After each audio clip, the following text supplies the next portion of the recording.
की इस वीडियो में कुछ और वन वर्ड सब्स्टिट्यूशन लेकर मैं हाजिर हूं, जिन्हें आप इस वीडियो को अगर आप कंप्लीट देख लेंगे एंड तक तो डेफिनेटली आपको याद जरूर हो जाएगा। वन वर्ड सब्स्टिट्यूशन क्या होता है ये मैं आपको थोड़ा सा और आसान भाषा में बता देता हूं। वन वर्ड सब्स्टिट्यूशन, इसको हिंदी में बोलते हैं अनेक शब्दों के लिए एक शब्द या फिर वाक्यांशों के लिए एक शब्द। ठीक है, जैसे जो कभी ना मरे उसको बोलते हैं अमर। इसी तरीके से इंग्लिश में कुछ सेंटेंस होते हैं या फिर बहुत सारे शब्द होते हैं, उनके लिए एक वर्ड लिखा जाता है, उसी को बोलते हैं वन वर्ड सब्स्टिट्यूशन। देखिए पहला वन वर्ड सब्स्टिट्यूशन है, एक सेंटेंस लिखा है the life history of a man written by someone else. Life history यानी जीवन का इतिहास, ऑफ ए मैन एक आदमी का, रिटन लिखा हुआ, बाय समवन एल्स किसी और के द्वारा। एक आदमी के जीवन का इतिहास किसी और के द्वारा जब लिखा जाता है तो उसको बोलते हैं बायोग्राफी। क्या बोलते हैं? बायोग्राफी। हिंदी में उसी को बोलते हैं जीवनी। ठीक है, यानी अगर आदमी अपनी कहानी खुद ही लिखे तो उसको बोलते हैं ऑटोबायोग्राफी, लेकिन अगर किसी और के द्वारा उसकी कहानी लिखी जाए तो उसको बोलते हैं बायोग्राफी यानी कि जीवनी। देखिए अगला वन वर्ड सब्स्टिट्यूशन है festival of the 100th anniversary. 100th anniversary, anniversary क्या होता है? साल में एक बार ही होता है। मैरिज एनिवर्सरी या फिर बर्थडे एनिवर्सरी तो साल में एक बार ही होता है, लेकिन कोई जैसे 100 साल का हो गया तो अपना जब वो 100वां बर्थडे मनाएगा तो उसको बोलेंगे सेंटेनरी। ठीक है, या फिर 100वां मैरिज एनिवर्सरी मनाएगा तो उसको क्या बोलेंगे? सेंटेनरी यानी कि शताब्दी महोत्सव, यानी 100 साल में ये एक बार होता है, सेंटेनरी। ध्यान रखिएगा। अगला वन वर्ड सब्स्टिट्यूशन है a man who eats human flesh. एक ऐसा इंसान जो कि मानव का मांस खाता है उसको बोलते हैं कैनिबल यानी कि नरभक्षी। ध्यान रखिएगा, कैनिबल। कैनिबल क्या होता है? एक ऐसा इंसान जो कि नरभक्षी है, मानव का मांस खाता है भाई, cannibal. A place for burials other than churchyard, मतलब एक ऐसी जगह, बरियल्स जो जहां पर दफनाए जाते हैं, यानी दफनाने के लिए जगह, अदर देन चर्चयार्ड यानी कि चर्चयार्ड के अलावा, चर्च का जो आंगन होता है उसमें तो लाशों को दफनाया ही जाता है, लेकिन उसके अलावा ऐसी कौन सी जगह है जहां पर दफनाने का काम किया जाता है तो उसको बोलते हैं सेमेटरी यानी कि कब्रिस्तान। क्या बोलते हैं? सेमेटरी। ध्यान रखिएगा। ठीक है, एक तो चर्चयार्ड में दफनाते हैं, चर्चयार्ड के अलावा ऐसी जगह जो बरियल्स के लिए यूज किया जाए उसको बोलते हैं सेमेटरी यानी कि कब्रिस्तान। A place for cremation of dead body.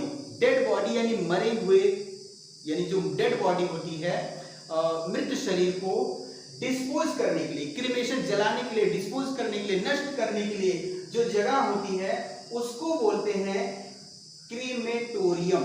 क्या बोलते हैं? क्रीमेटोरियम। ध्यान रखिएगा, क्रीमेटोरियम यानी कि श्मशान, क्रीमेटोरियम शमशान। ठीक है, कब्रिस्तान क्या है? सेमेटरी, और श्मशान क्या है? क्रीमेटोरियम। ठीक है, अगला देखिए दैट कैन बी बिलीव्ड, जिस पर विश्वास किया जा सके उसको बोलते हैं क्रेडिबल यानी कि विश्वसनीय। दैट कैन बी बिलीव्ड, जिस पर विश्वास किया जा सके, क्रेडिबल यानी कि विश्वसनीय। अगला देखिए the state of being unmarried. State means अवस्था, एक ऐसी अवस्था जिसमें अनमैरिड रहते हैं, अविवाहित रहते हैं, विवाह नहीं करते हैं, मैरिज नहीं करते हैं, वो जो स्टेट होता है उसको बोलते हैं सेलिबेसी यानी कि ब्रह्मचर्य। सेलिबेसी। ठीक है, सेलिबेसी क्या है? A state of being unmarried, unmarried रहने की अवस्था। ठीक है, अविवाहित रहने की अवस्था, सेलिबेसी यानी कि ब्रह्मचर्य। जैसा कि माना जाता है हिंदू धर्म के अनुसार, हिंदू शास्त्रों के अनुसार, वेदों के अनुसार 25 साल तक की जो उम्र होती है वो ब्रह्मचर्य होता है, यानी उसमें शिक्षा दीक्षा लेते हैं और शादी नहीं करते हैं। तो 25 सालों तक का जो समय होता है वो क्या होता है? सेलिबेसी यानी कि ब्रह्मचर्य।